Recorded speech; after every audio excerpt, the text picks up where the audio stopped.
कांच की बात नहीं हो रही है, ये शीशा की बात हो रही है, शीशा धातु। Okay sir. तो सर क्या लेड सबसे पहले सातवाहन ने इंट्रोड्यूस किया था सिक्का? इससे पहले कुषाण ने लाइक और किसी ने नहीं किया है? इसके पहले स्ट्रेटो सेकंड ने किया है। स्ट्रेटो सेकंड किस वंश का है? हिंदी स्टेटो सेकंड। हिंदी। हिंदी रावण, ओके। इसके बारे में मैंने पढ़ा है। तो सर ये सातवाहनों से पहले के है ना? सातवाहनों के बहुत पहले के। है ना? तो फिर ये सबसे पहले कैसे आता है कि सातवाहनों ने सबसे पहले शीशे के सिक्के चलाए सर? वो इसलिए आता है कि हिंदी उन्होंने जो इंट्रोड्यूस किया था वो भारत की भूमि में नहीं किया था, पश्चिमोत्तर भारत में किया था। पश्चिमोत्तर भारत में गांधार और गांधार के आसपास के जो प्रदेश हैं जो फारस तक फैले हुए हैं, उधर कुछ सेंट्रल एशिया में भी हिंदू कुश पर्वत के आसपास, तो वो भारतीय इतिहास के अंग तो हैं। जैसे स्टेटो प्रथम ने यहाँ पे प्रचलित किया, जी सातवाहनों ने यहाँ पे प्रचलित किया। जी। तो अगर हम विशुद्ध भारतीयता की बात करेंगे कि भारत में सबसे पहले किसने प्रचलित किया, तो सातवाहन ही आएगा। तो लेकिन सर उस समय तो ये पूरा मतलब भारत का ही होता था ना अंग?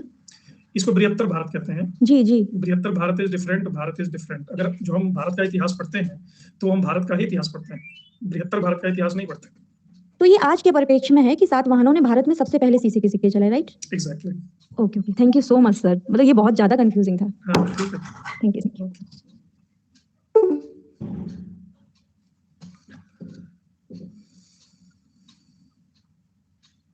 मैं रेज हैंड को प्रोत्साहित करना चाहता हूँ। मतलब प्रेफरेंस आप रखिए रेज हैंड में, जब भी कोई भी डाउट हो तो लिखने की बजाय, क्योंकि ये फीचर आपके लिए दिया गया है। और आइकॉनिक के जो लर्नर हैं वो तो इसी को ही प्रेफर करना प्लीज। तो ये गुर्जर प्रतिहार की बात करते हैं। तो गुर्जर प्रतिहारों का व्यापक रूप से उल्लेख आता है त्रिपक्षीय संघर्ष के परिप्रेक्ष्य में। कन्नौज को लेकर के जो त्रिपक्षीय संघर्ष हुआ है, इसमें 3 शक्तियां शामिल है: राष्ट्रकूट, गुर्जर प्रतिहार और पाल।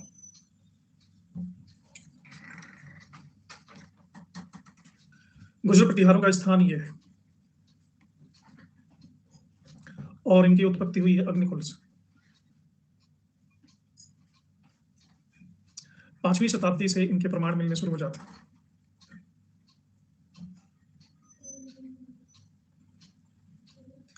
और 6वीं शताब्दी से लेकर के 12वीं सदी तक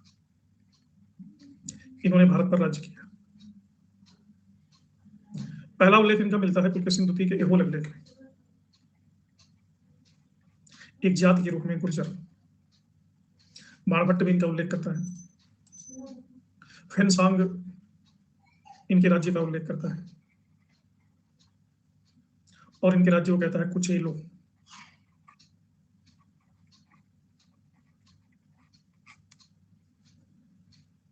इनकी राजधानी को हेनसांग नाम देता है पीलो मोलो।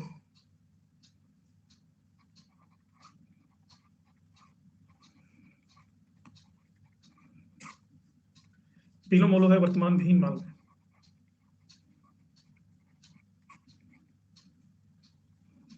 आरसी मजुमदार कहते हैं कि भारतीयों की अरब आक्रमण से अगर रक्षा हो पाएगी, अरब ये है, तो ये गुर्जर प्रतिहारों ने अवरोध का काम किया। इसलिए इनको प्रतिहार का टाइटल भी मिला। प्रतिहार का मतलब होता है रक्षक।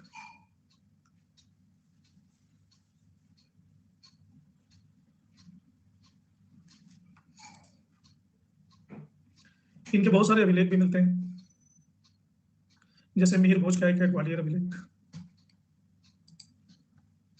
ये अभिलेख है तो मिहिर भोज का, लेकिन इसमें वंशावली मिलती है गुर्जर प्रतिहारों की। इसमें कोई तिथि नहीं दिया हुआ है।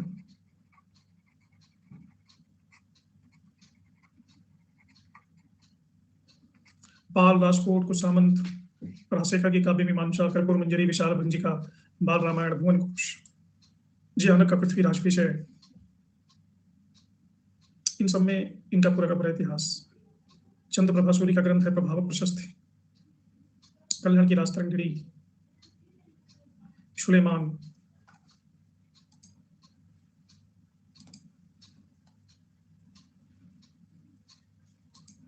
ये जो डाउट पूछ रहे हो ना, ये डाउट क्लियरिंग सेशन में पूछना, अभी नहीं, या रेज हैंड करके पूछ लो।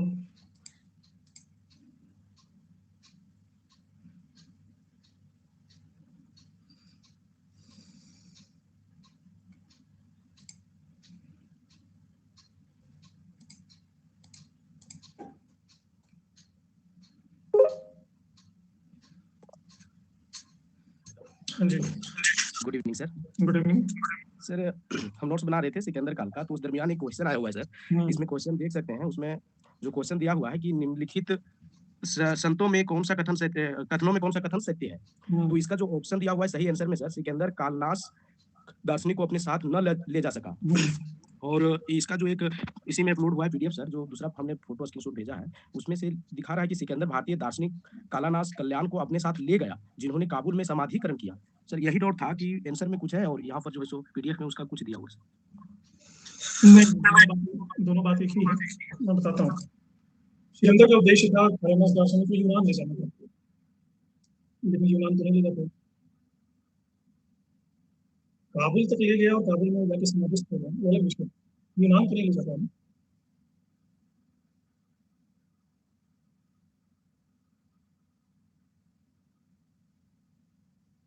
यहाँ प्रश्न है यूनान ले जाना है कि नहीं।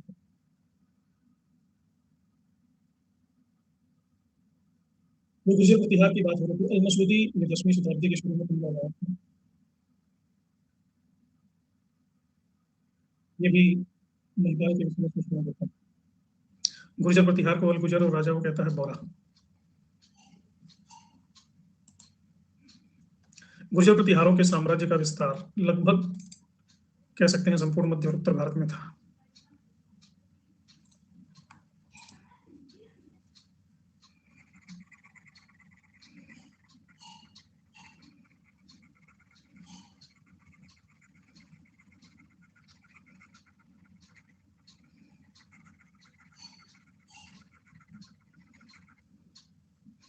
अब इनकी उत्पत्ति कैसे हुई, इनके बारे में कई लोगों का अलग अलग मत है। जैसे कैंपबेल और जैक्सन कहते हैं कि ये विदेश से आए, खजर नाम की जाति के संतान थे। खजर है बेसिकली हुआ। स्मिथ, ब्यूलर, हर्नले ये भी कहते हैं कि हूणों के ही संतान थे। कुछ लोग इनको भारतीय क्षत्रिय मानते हैं।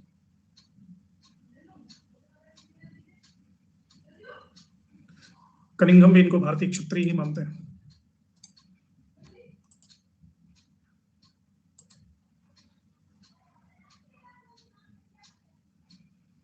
गुर्जरों को ब्राह्मण भी कहा गया है कई जगहों में। हिमसांग इनको क्षत्रिय बताता है। अरब यात्री इनको गुर्जर कहते हैं, जुज्र। कुल मिला जुला के अपने अभिलेखों में इन्होंने अपने आप को जोड़ा है लक्ष्मण से। लक्ष्मण के बारे में प्रसिद्ध था कि उन्होंने भगवान राम की पहरेदारी की थी जब वो जंगल में थे। प्रतिहार यानी पहरेदार, तो क्षत्रिय ही थे।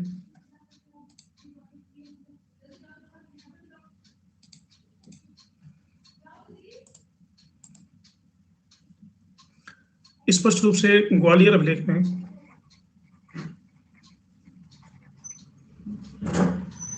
कहा गया है कि इस वंश के शासक राम के भाई लक्ष्मण पूर्वज।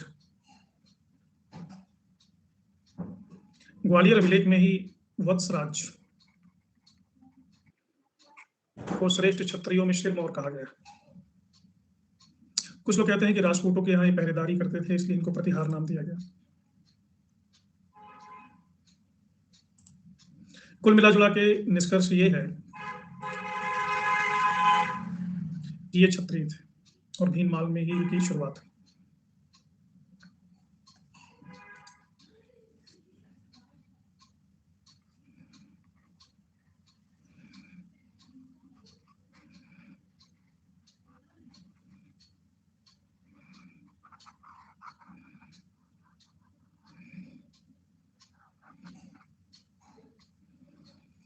तो शुरुआत इनकी होती है नागभट्ट प्रथम से।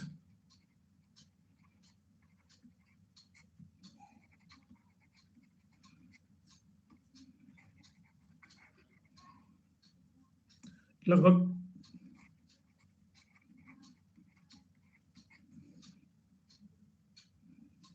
और नागभट्ट प्रथम ने कन्नौज का प्राचीन नाम है अवंती,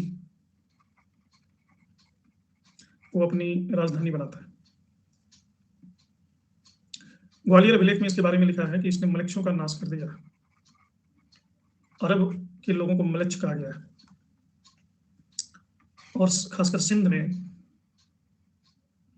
अरब शासक।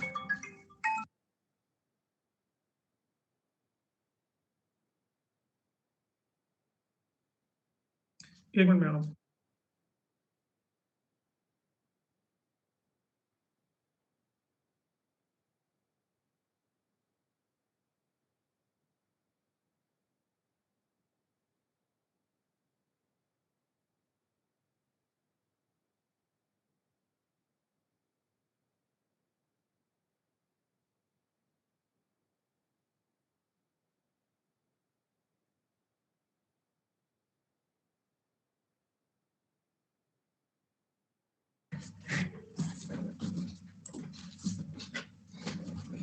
तो ग्वालियर अभिलेख में इनको कहा गया है मलेच्छों का विनाशक।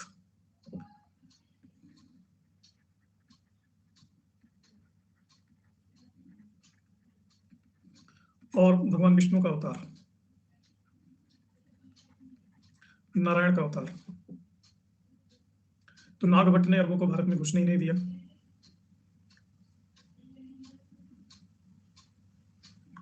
और इनके समकालीन अरब शासक था जुनैद। ऐसा ही मुस्लिम लेखक अल बिलादुरी भी कहता है कि जुनैद बार बार मालवा पर, खासकर उज्जैन में अटैक करना चाहता था, लेकिन सफलता नहीं मिली।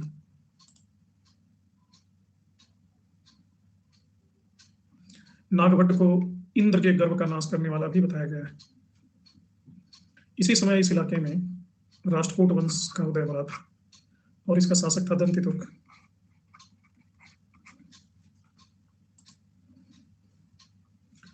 संजान ताम्रपत्र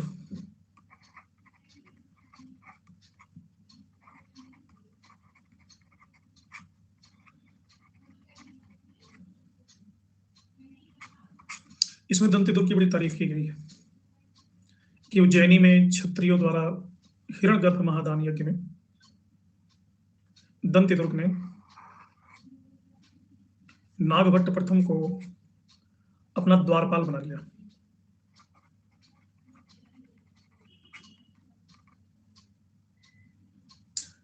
ऐसा ही सिमिलर लेख मिलता है समानगढ़ अभिलेख में भी, एलोरा के दशावतार गुफा अभिलेख में भी,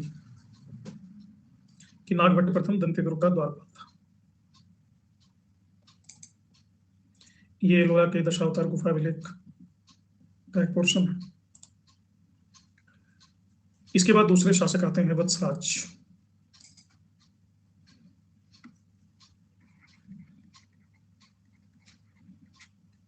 इनका समय है 775 से लेकर के 800।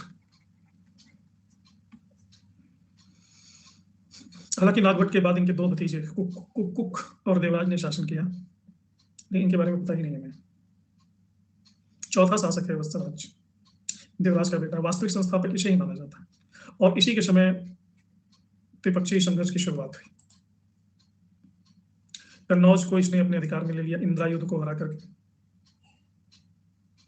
तो ग्वालियर अभिलेख में इसके बारे में भी लिखा हुआ है। कई कयास हैं इसके बारे में, लेकिन इसकी सबसे महत्वपूर्ण सफलता मिली गौड़ वंश के खिलाफ। और ये मिलता है प्रमाण गोविंद तृतीय के राधनपुर अभिलेख से कि इसने गौड़ों को पराजित करके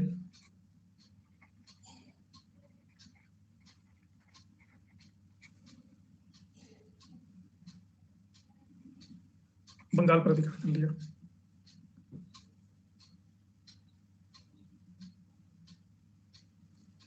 जियानक की ये किताब है पृथ्वीराज विजय, इससे भी यही पता चलता है इंफॉर्मेशन।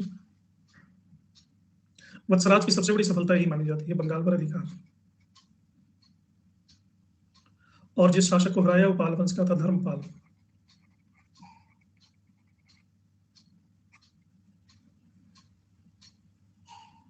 लेकिन राजपूत नरेश है ध्रुव।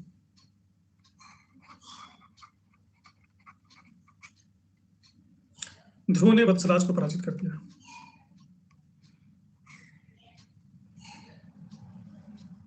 और ऐसा कथन है कि वत्सराज रेगिस्तान की तरफ भाग गया।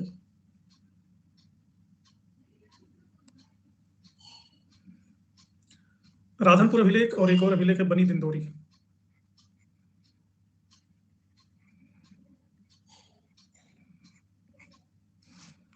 इनसे भी यही इंफॉर्मेशन मिलती है। ध्रुव इनको हरा करके वापस लौट गया।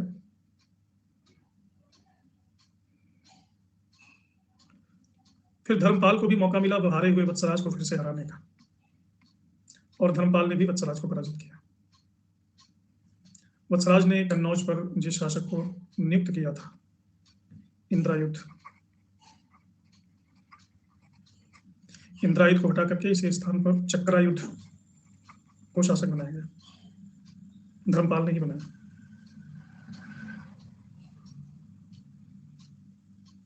तो इस तरह से धर्मपाल उत्तर भारत की सबसे बड़ी शक्ति के रूप में उभरता है।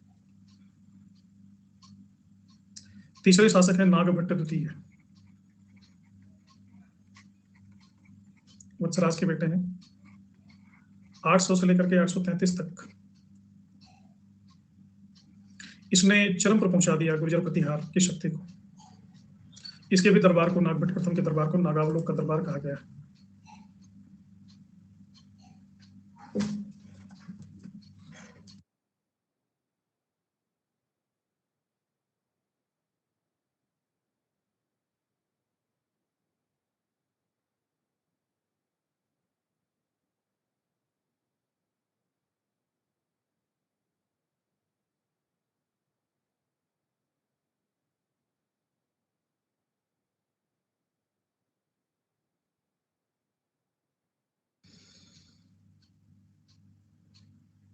ग्वालियर लेकिन इनके बारे में भी कहता है कि त्रिपक्षीय संघर्ष में शुरुआत में ये राष्ट्रकूट गोविंद तृतीय से हारा।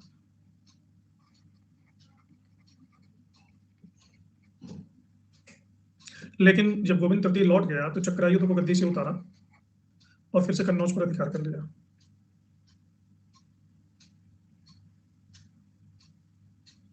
हाँ बस तुम भी ऐसे ही करना।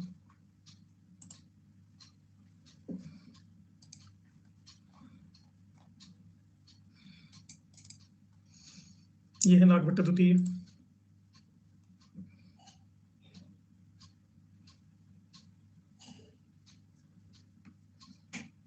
ग्वालियर अभिलेख में कहा गया है कि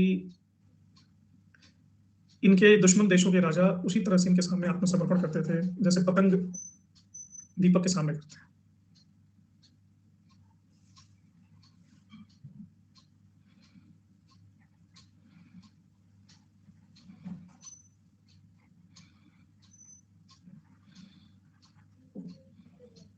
जैसे इसने उत्तरी काठियावाड़, मालवा, किरात, तुरुष्क, वत्स, मत्स्य, इन सब पर अधिकार कर लिया नागभट्ट द्वितीय ने, ऐसा कहा गया है।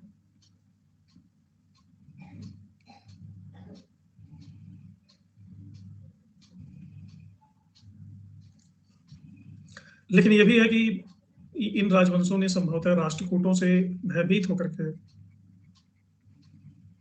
गुर्जर प्रतिहारों के समक्ष आत्मसमर्पण किया होगा, ऐसा माना जाता है।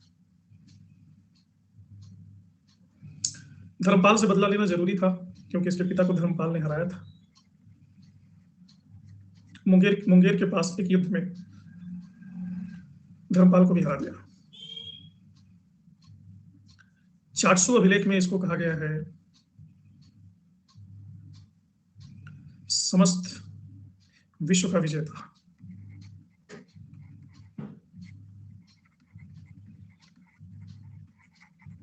विश्व विजेता।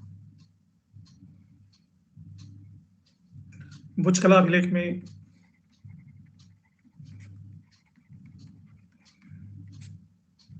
इसकी उपाधि मिलती है परम भट्टारक महाराजाधिराज परमेश्वर।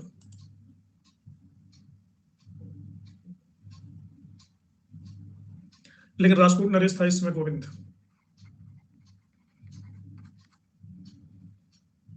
पहले तो गुजरात में अपने भाई इंद्र को राज्यपाल बनाया गोविंद ने और पूरी ताकत के साथ अटैक किया नागभट्ट द्वितीय पर। और 3 अभिलेख बताते हैं कि नागभट्ट द्वितीय बुरी तरह से पराजित हुआ। मन्ने, सिसमय, राधनपुर। ये बुंदेलखंड के पास युद्ध लड़ा गया था। ये गोविंद ने पराजित किया। कहा जाता है गोविंद धर्मपाल को भी पराजित किया, चक्रायुध को भी पराजित किया और हिमालय तक पहुंच गया जीतते जीतते, लेकिन फिर भी इसको वापस लौटना पड़ा। बाद में नागभट्ट द्वितीय फिर से अपने राज्य को प्राप्त कर लेता है।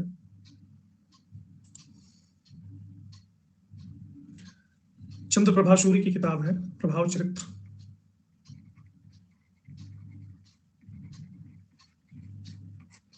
इससे पता चलता है कि नागभट्ट द्वितीय ने गंगा नदी में जल समाधि ले ली।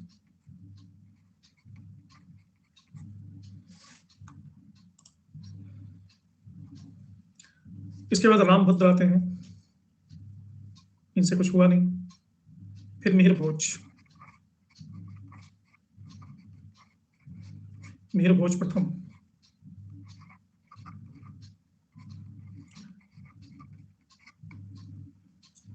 ये सर्वाधिक महत्वपूर्ण शासक माने जाते हैं। इनके कुछ अन्य नाम भी मिलते हैं, जैसे प्रभास, आदि वाराह।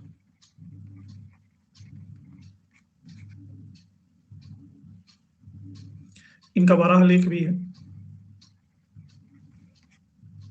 836 ईस्वी का, कन्नौज के युद्ध शिविर से इन्होंने इसको जारी किया था। ग्वालियर अभिलेख इन्हीं का है।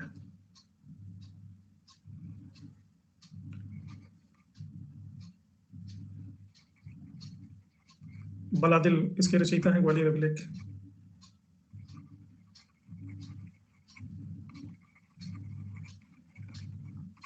ग्वालियर अभिलेख सबसे प्रमुख स्रोत है प्रतिहार वंश के बारे में, और इसमें इसकी उपाधि मिलती है मिहिर भोज। प्रभास इनको कहा गया है दौलतपुर अभिलेख में।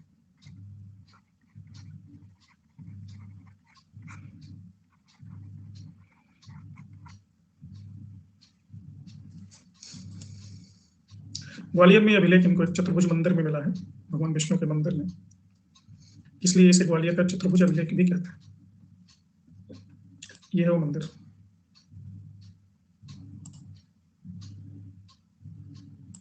मिहिर भोज ने मंदिरों की पूरी श्रृंखला का निर्माण किया है।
तो इस ग्वालियर लेख में कहा गया है कि अगस्त ऋषि ने तो केवल विंध्य पर्वत का विस्तार रोका था, किंतु इसने मिहिर भोज ने कई राजाओं पर आक्रमण करके उनका विस्तार रोक दिया।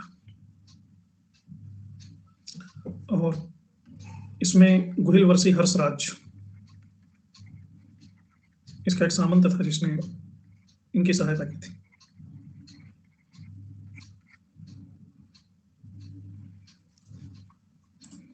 कलचुरी वंश के लोग भी इनके सामंत थे।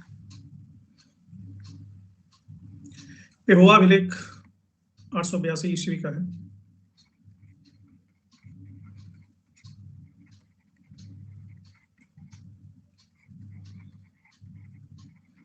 पूर्वी पंजाब में, इससे पता चलता है हरियाणा भी इसके राज्य में था। पेहोवा अभिलेख में घोड़ों के बाजार का उल्लेख है। दिल्ली के पुराने किला से भी इसका एक अभिलेख मिलता है, यानी दिल्ली भी इसके अधिकार क्षेत्र में था। ये भी टेम्पल मीर भोज द्वारा ही बनवाया गया है। पेहुआ यहाँ पे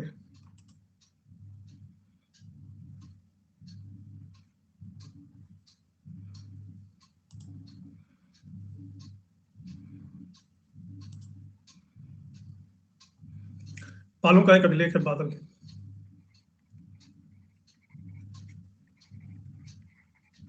बादल अभिलेख में कहा गया है कि देवपाल ने गुर्जर नरेश को पराजित किया था,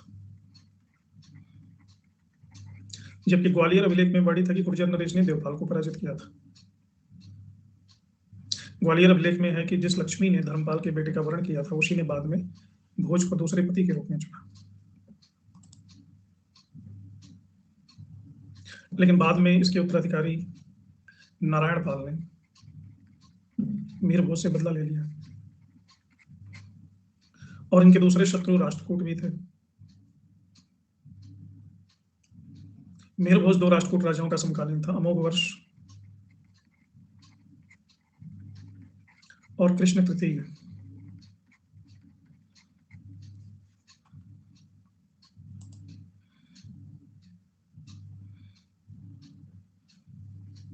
अमोघ वर्ष शांत था, तो मीर भोज ने इसका फायदा उठाया, नर्मदा तक के इलाके पर अधिकार कर लिया। लेकिन एक और अभिलेख है, बगरुमा अभिलेख। इससे पता चलता है कि ध्रुव ने उसकी सेना को हराया और वापस भगा दिया। ये ध्रुव राजकोट नहीं था, राजकोटों की गुजरात की शाखा है। अमोघ वर्ष का सामंत था ध्रुव सेकंड।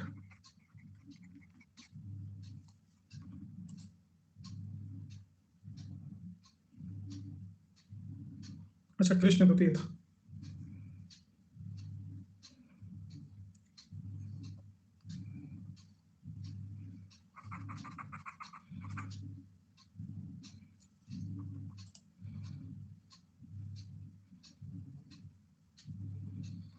तो गुजरात की ये जो राजकोटों की शाखा थी, इसका 888 ईस्वी के बाद कोई उल्लेख नहीं मिलता है। तो इससे पता चलता है कि प्रतिहारों ने इसको बाद में जीत लिया।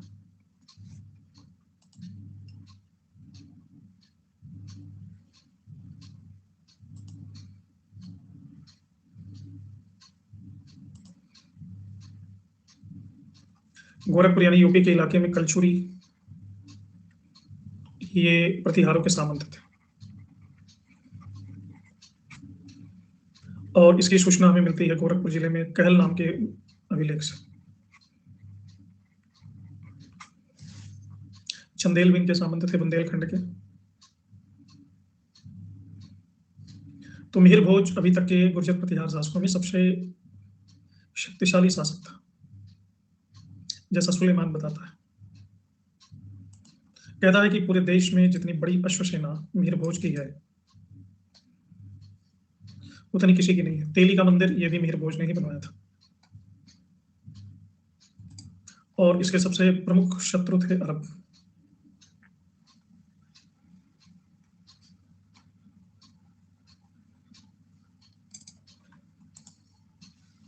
अरब इससे इतना डरते थे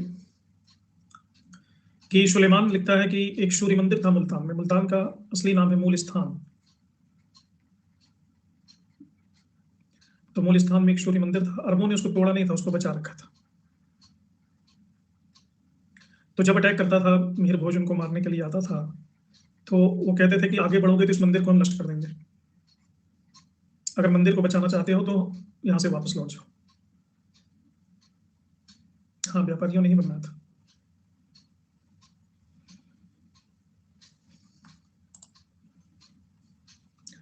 और इसी मंदिर के पीछे एक झील के किनारे एक शहर भी बसाया था अरबों ने, अल महफूज। अल महफूज का अर्थ होता है सुरक्षित स्थान।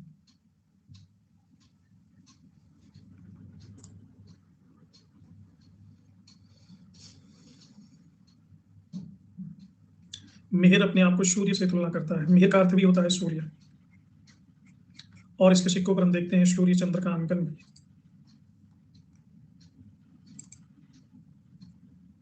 ये मिहिर भोज का सिक्का है।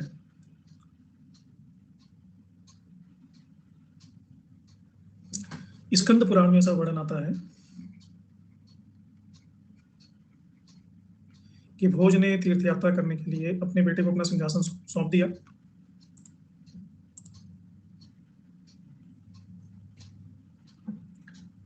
ये दूसरे प्रकार के सिक्के हैं आदिवाराह। इन्हें कहा जाता है ब्रह्म। तो इनके बाद महेंद्रपाल प्रथम शासक बनते हैं। 885 ईस्वी से लेकर के 910 ईस्वी तक। गुर्जर प्रतिहार संघर्ष में इसकी विजय हुई, क्योंकि महेंद्रपाल प्रथम के लेख मीरभोज के लेख से बहुत ज्यादा है। नहीं, इस्लाम के कारण नहीं इंकित करवाया। वाराह भगवान विष्णु के वो अवतार हैं जिन्होंने पृथ्वी की रक्षा की थी हिरण्यकश्यप से।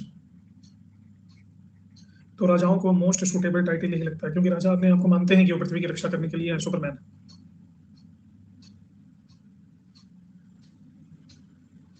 तो वाराह ने अपने नाक पर पृथ्वी को उठा लिया था। नाक पर पृथ्वी को उठाने का ये मतलब है कि नाक का सम्मान से अर्थ लिया जाता है। तो न सिर्फ रक्षा की बल्कि ससम्मान रक्षा की। नहीं, ये ढले हुए सिक्के घिस गए हैं तो आहत लग रहे हैं। एक महेंद्रपाल का एक इटखोरी अभिलेख मिलता है। इसमें इसको कहा गया है परमेश्वर।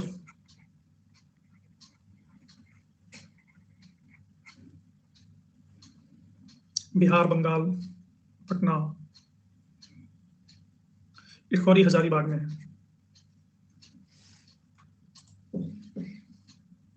अच्छा, भोज का कोई लेख इन स्थानों से नहीं मिला जहां से महेंद्रपाल का लेख मिला है।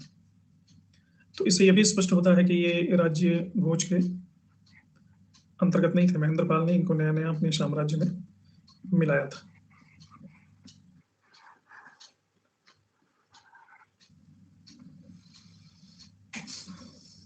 खासकर बिहार का इलाका, मतलब ये इलाका, क्योंकि इस समय जो इसका समकक्ष पाल शासक है नारायण पाल, यह एक बहुत निर्बल राजा था। मगध क्षेत्र से इसके शासनकाल का 17वें वर्ष का एक लेख मिलता है। इसके बाद 54वें वर्ष का एक अभिलेख मिलता है। तो इससे पक्का पता चलता है कि बीच में मगध में प्रतिहारों का शासन था। पहाड़पुर अभिलेख प्रमाणित करता है कि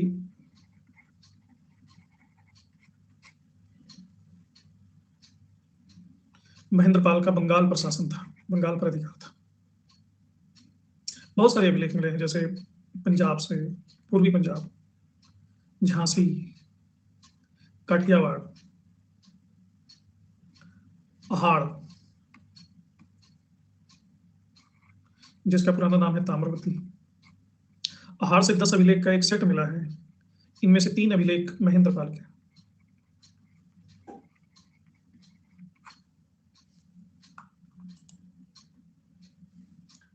इसी समय मालवा में एक नया राजवंश उदित हो रहा था, परमार। और परमार शासक था वाकपति मुंज। ये नारायणपाल का अधीन था। काठियावाड़ में चालुक्य, ये भी इनके अधीन थे। ऐसा ऊना लेख से पता चलता है।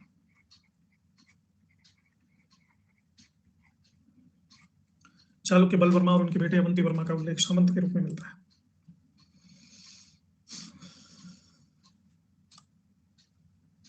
इस तरह से हम देखते हैं कि महेंद्रपाल ने सबसे ज्यादा विस्तृत प्रदेशों पर शासन किया।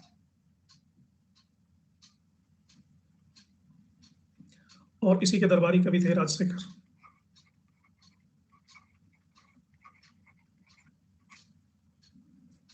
राजकवि थे, राजगुरु थे। राजशेखर ने बहुत सारी किताबें लिखी, कर्पूर मंजरी, काव्य मीमांसा, विशाला, विद्वशाल भंजिका, बाल रामायण, भुवन कोश, हरविलास, प्रचंड पांडव, बाल भारत। इनकी रचनाएं मुख्य रूप से कन्नौज नगर के वैभव और समृद्धि के बारे में बताती और महेंद्रपाल की बड़ी तारीफ करते हैं। सकल कला निलय,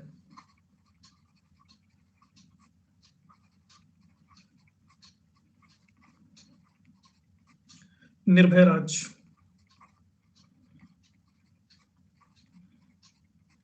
निर्भय नरेंद्र, रघुकुल तिलक,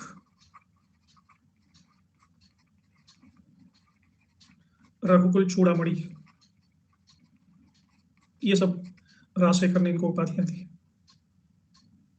तो सांस्कृतिक, राजनैतिक दोनों दृष्टियों से महेंद्रपाल का शासन चरमोत्कर्ष।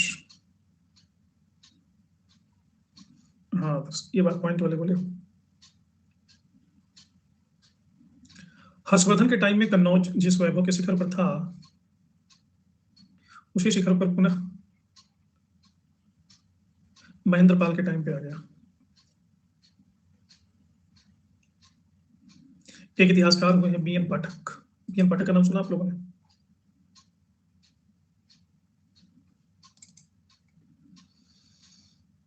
वो कहते हैं अपने ग्रंथ उत्तर भारतीय राजनीतिक इतिहास में कि महेंद्रपाल प्रथम हिंदू भारत का अंतिम महान हिंदू सम्राट था।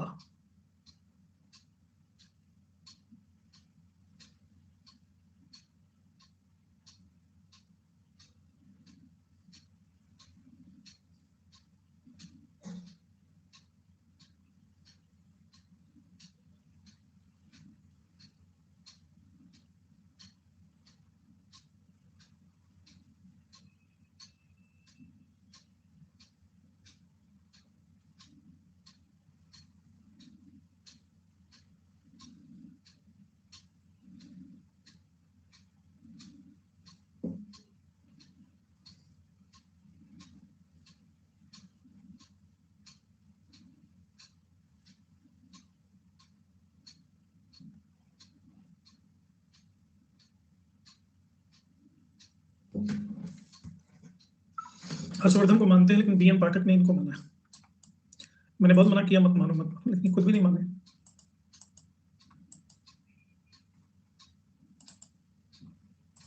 अभी कोई नहीं मानेगा तो कोई क्या करेगा?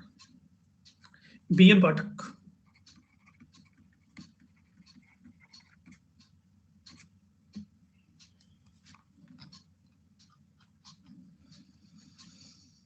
इसके बाद इनकी दो पत्नियां थी महेंद्रपाल की, इनके दो बेटे हुए, भोज सेकंड और महिपाल फर्स्ट।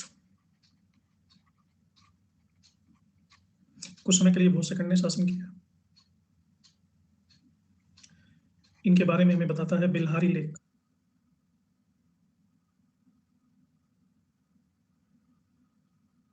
इसमें कहा इन्होंने लेकिन मात्र 2 साल तक ही वो शासन करता है। उसके बाद इनके सौतेले भाई महिपाल, ये सब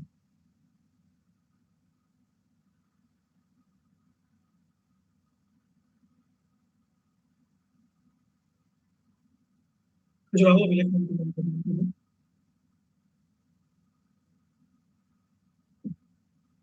आवाज नहीं आ रही? अभी ठीक है?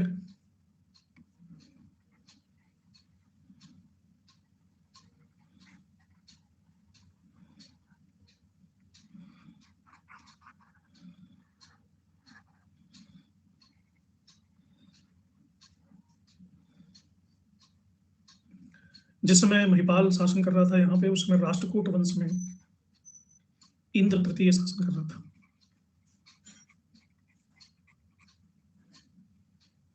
इन्हीं दोनों में लड़ाई हुई और खंभात की खाड़ी में एक दानपत्र मिला है। इसमें लिखा है कि उसने उज्जैन पर अधिकार कर लिया।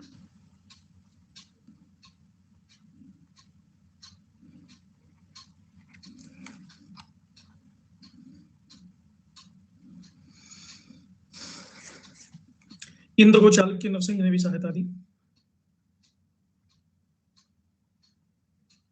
चालुक्य नरसिंह का आश्रित कवि है पंप। इसने किताब लिखा है पंप भारत 941 ईस्वी में। ये इसकी जानकारी देता है। लेकिन असनी अभिलेख में लिखा है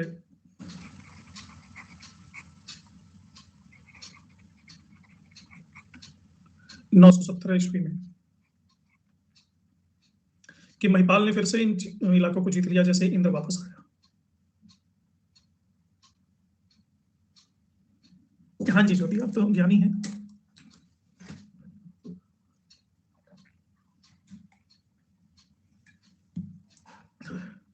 इधर पालों ने भी बिहार के इलाकों पर अधिकार कर लिया।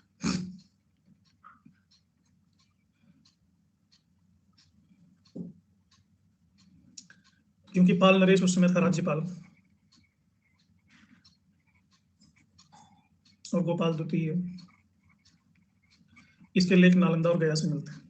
ये दोनों महिपाल के ही समकालीन हैं।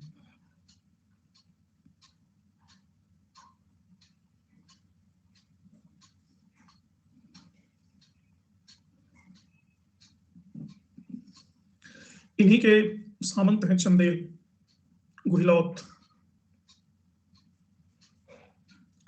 महिपाल के ही सामंत शासक।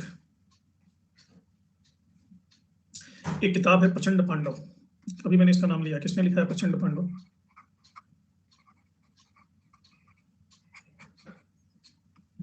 राजशेखर ने। इसमें महिपाल के विजयों का बड़ा ही अतिशयोक्तिपूर्ण वर्णन करते हुए लिखा है कि इसने नर्मदा नदी के किनारे अमरकंटक, कलिंग, कांगड़ा, उत्तरी मैसूर, पंजाब, इन सभी स्थानों को जीत लिया।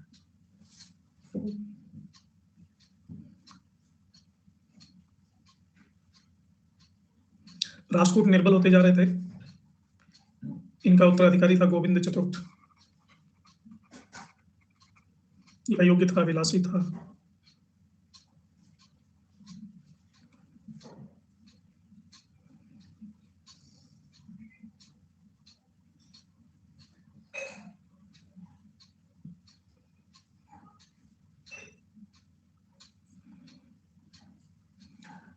नौ सौ 15-16 ईस्वी में मुसलमान लेखक अल मसूदी आता है भारत की यात्रा और महिपाल के अपार शक्ति और शासन साधन की प्रशंसा करता है।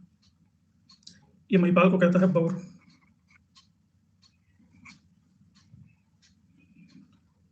कहता है कि इसकी सेनाएं लगभग 36 लाख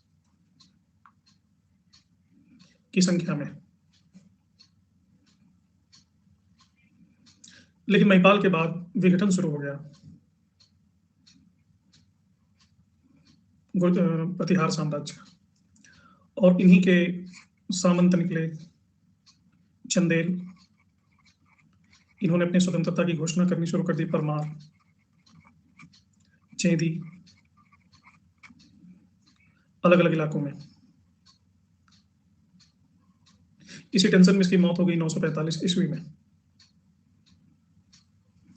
इसका एक और अभिलेख है बधौरा अभिलेख, त्रिपुरा।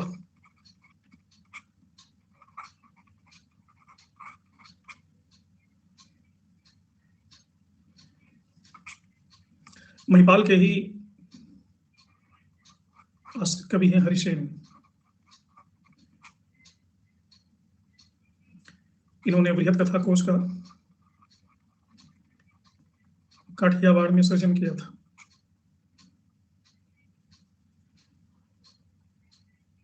एक फारसी भूगोलवेत्ता है 10वीं शताब्दी के, उसने ग्रंथ लिखा है हुद्द उल आलम।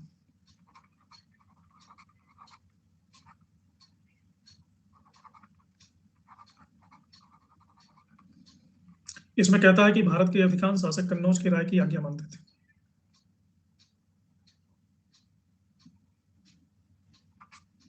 कन्नौज के शासक यानी महिपाल।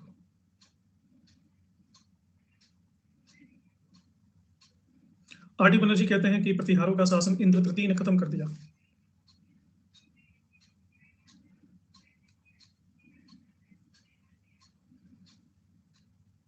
इसके बाद 4 शासक हुए हैं, देवपाल, विनायक पाल, महिपाल द्वितीय, विजयपाल, लेकिन डिक्लाइन ही हुआ इनके शासनकाल में। देवपाल के समय में कालिंजर के किले पर चंदेलों का अधिकार हो गया। कुछ ऐसे प्रमाण भी मिलने लगे जैसे चंदेल का है खजुराहो लेख।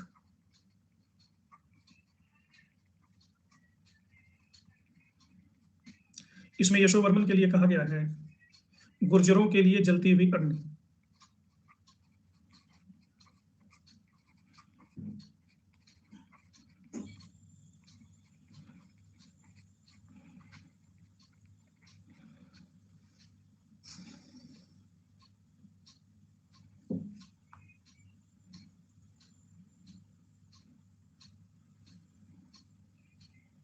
विजयपाल के टाइम तक आते आते कई टुकड़ों में विभाजित हो गया पृथ्वी साम्राज्य, और कन्नौज के गढ़वाल, बुंदेलखंड के चंदेल, ग्वालियर के कच्छप घाट, शाकंभरी के चौहान, मालवा के परमार, राजपुताना के गुजलौत, मध्य भारत के कलचुरी, गुजरात के चालुक्य, इनके जितने भी सामंत थे वो सब अलग अलग वंश बना लिए।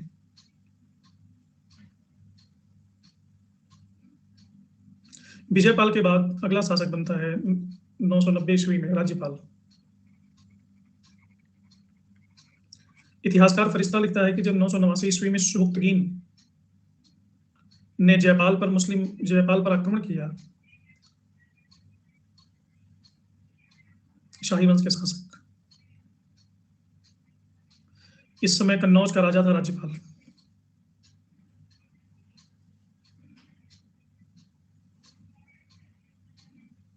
कहते हैं कि भारतीय नारियों ने भी अपने आभूषण बेच करके इस राजाओं ने अपना एक संघ बनाया था, उसकी सहायता की थी। और 20 दिसंबर 1018 ईस्वी को महमूद गजनवी ने कन्नौज पर आक्रमण किया। राज्यपाल ने सरेंडर कर दिया और कन्नौज पर मुसलमानों का अधिकार हो गया। राज्यपाल बिना लड़े ही भाग गया, और राज्यपाल की इस कायरता से चंदेल नरेश विद्याधर ने इसको दंडित किया। एक अभिलेख है, दूबकुंड अभिलेख।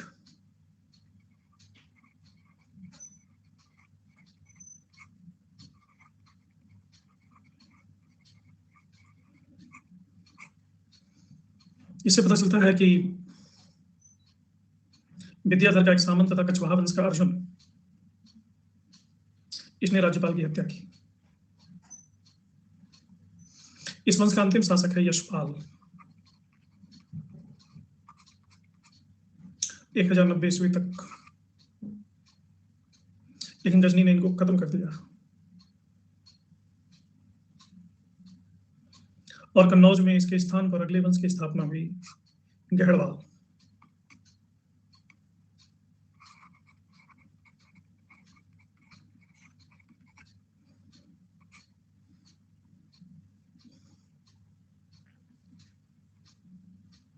तो ये था राजनीतिक इतिहास गुर्जर प्रतिहारों का।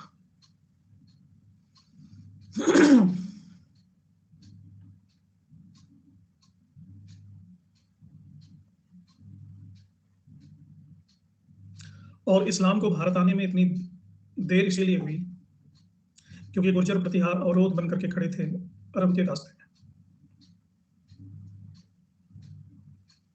अगर ये अवरोध बन के खड़े नहीं होते तो इस्लाम बहुत पहले भारत में आ चुका होता।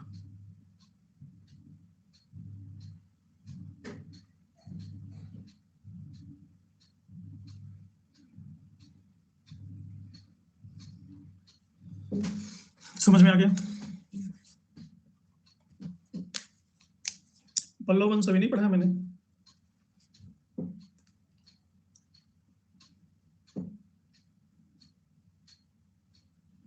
तो पढ़ा देंगे जब उसका टर्म आएगा।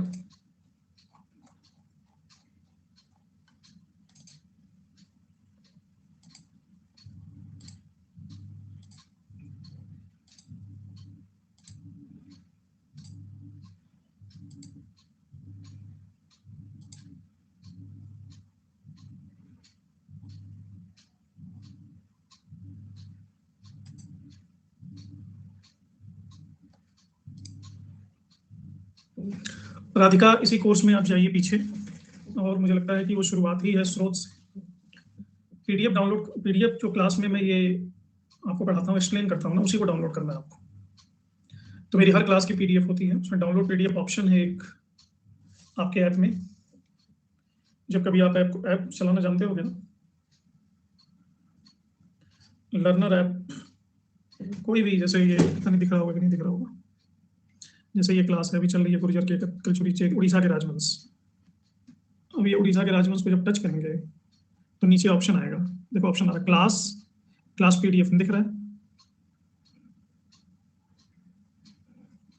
इस क्लास पीडीएफ को जब हम टच करेंगे तो फर्दर ऑप्शन कुछ और ही आएगा। क्लास पीडीएफ को जब हम टच करेंगे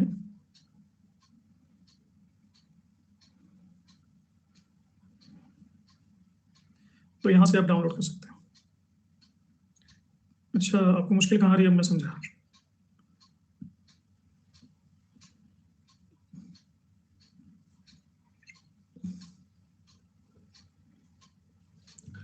क्लास पीडीएफ के आगे आप देख रहे हो छोटा छोटा बादल बना हुआ है, जिसमें नीचे की तरफ तीर लगा हुआ है, क्लाउड। इस क्लाउड को टच करोगे तो ऑप्शन आएगा with annotation and without annotation.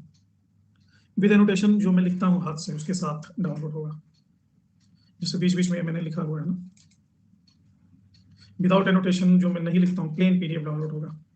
तो इसमें विद एनोटेशन कर लो और वो सारा का सारा पीडीएफ देखिए डाउनलोड हो गया।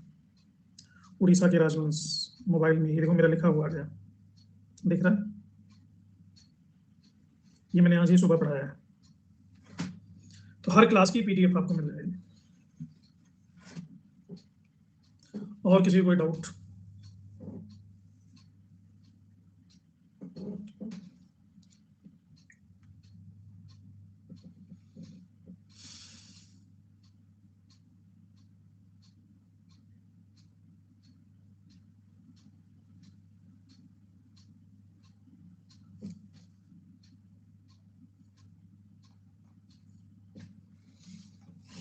अभी तो 7 मिनट बाकी है। जो मैं पढ़ाता हूँ वो लाइन बाय लाइन यहाँ पे लिखा हुआ है। अब प्रश्न उठता है कि क्लास को हम कैसे देखें। अभी थ्योरी स्टार्ट की है ज्योति। हाँ नसीफा, बेस्ट ऑफ लक, और मन लगा के एग्जाम दो, सफलता मिलेगी।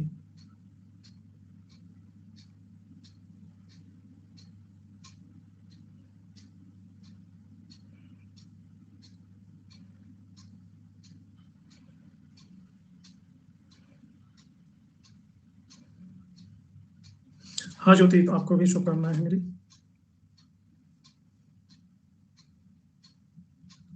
गुरुवार को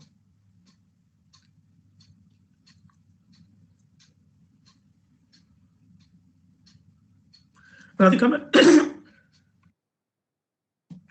मैं बेसिक से ही पढ़ाता हूँ। आप जैसे मैंने जो शुरू किया, गुर्जर प्रतिहार शुरू किया, गुर्जर प्रतिहार जिसने कभी पढ़ा भी नहीं होगा उसको भी सब समझ में आ जाएगा। तो ऐसा नहीं है मेरे बोलने से लगता होगा कि एडवांस्ड है, लेकिन एडवांस्ड नहीं है, बेसिक है।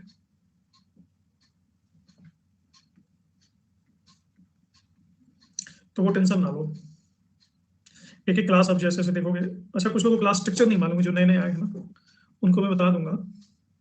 पहली बात तो मेरी 2 क्लासेज हो रही हैं। 6 बजे क्लास होती है पेपर 1 की, 9 बजे क्लास होती है हिस्ट्री की, यानी जो पेपर 2 की।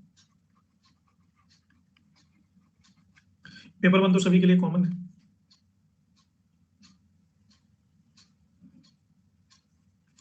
तो ये 6 बजे और 9 बजे दोनों आपको अटेंड करना है, क्योंकि पेपर 1 2 दोनों आना है एग्जाम में। जो क्लासेज हो चुकी हैं, फिनिश्ड हैं, उनकी रिकॉर्डिंग अवेलेबल है। उनकी रिकॉर्डिंग आप देखिए, रिकॉर्डेड लेक्चर्स, और वहां से पीडीएफ आप डाउनलोड कर सकते हैं। कोई भी डाउट हो रहा हो पिछली क्लास में, अगली क्लास में, किसी भी क्लास में, तो उसके लिए हर चौथे दिन डाउट क्लियरिंग सेशन होता है।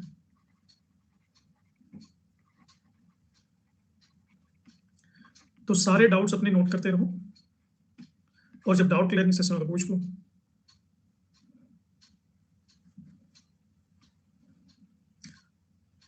हर संडे को आपका मॉक टेस्ट होता है 100 क्वेश्चन का, बाइलिंगुअल। तो ये भी आपने अपीयर होना है मॉक टेस्ट में भी।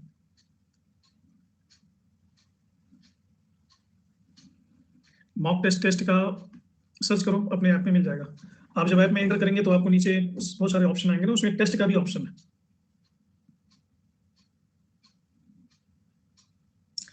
प्लानर, सेल्फ स्टडी, कम्युनिटी में। सेल्फ स्टडी में पहले तो कम्युनिटी में जाइए, कम्युनिटी में मेरा नाम सर्च कीजिए, मुझसे कनेक्ट हो जाइए। सेल्फ स्टडी में जाइएगा तो 3 चीजें आपको मिलेंगी, टेस्ट, प्रैक्टिस और सिलेबस। कोई पूछ रहा था कि सिलेबस कहाँ से मिलेगा, यहाँ से मिलेगा।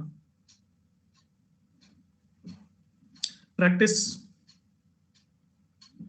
Test, combat series, live quiz, test series, सब कुछ वहां में जाके हिस्ट्री वाले टेस्ट में या पेपर वाले टेस्ट में इनरोल कर लीजिए अपने आप को। हाँ सुशील, उसका मेरे पास है, पीडीएफ है, मैं अपडेट्स में डालूंगा, कल नहीं डालूंगा, परसों डालूंगा। तो मिलते हैं कल फिर, और आज के शब्द तो कहीं पे विराम देते हैं। सभी को शुभ रात्रि, गुड नाइट, बाय बाय।